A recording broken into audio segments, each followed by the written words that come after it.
بسام، شايف اللي حمزة بيعمله في سجادة الضيوف؟ سلايم سح خالص، بس احنا ملناش دعوة، ركز في الماتش. كهف التربية، الحلقة 7. بسام، شايف اللي حمزة بيعمله في سجادة الضيوف؟ سلايم صح خالص، بس احنا ملناش دعوة، ركز في الماتش.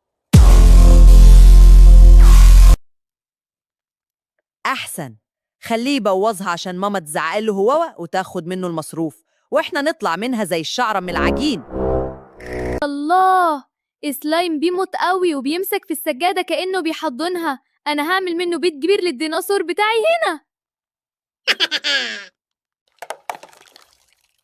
يا مصيبتي، سجادة الضيوف اللي لسه بالتقسيط السلايم بياكلها يا ولاد. أنا تعبت. إيه اللامبالاة دي؟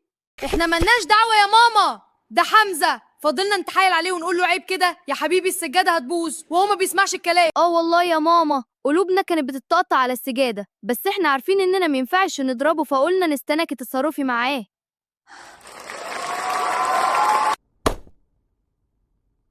نيهاها، انا ما اطلعش بالميه ولا بالصابون. انا هتحد مع السجاده دي ونعمل كائن جديد يحتل الكهف بتاعكم.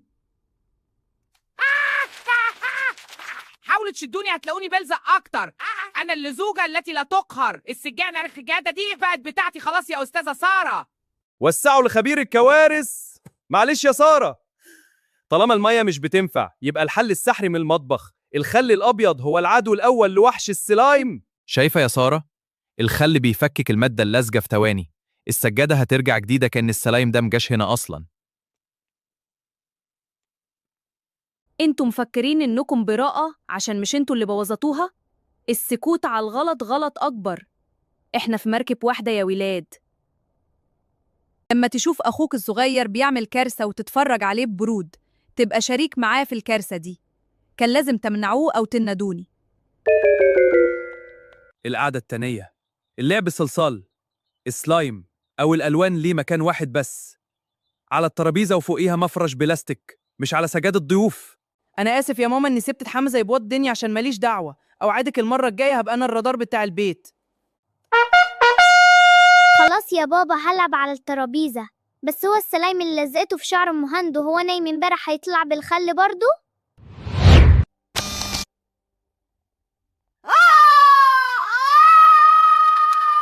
السجادة وانقذناها. بس اللامبالاة دي نعمل معاها إيه؟ بتعاقبوا ولادكم إزاي لو شافوا الغلط وسكتوا؟ شاركونا في التعليقات. ولو استمتعتوا بالحلقة وحسيتوا إنها مفيدة، اعملوا شير عشان نساعد أمهات تانية بتعاني في صمت مع السلايم، واستنونا الأسبوع الجاي. يا نهار أبيض، أنت عملت إيه بالمقص ده في شعرك يا حمزة؟ أنت بقيت شبه الأناناسة المضروبة.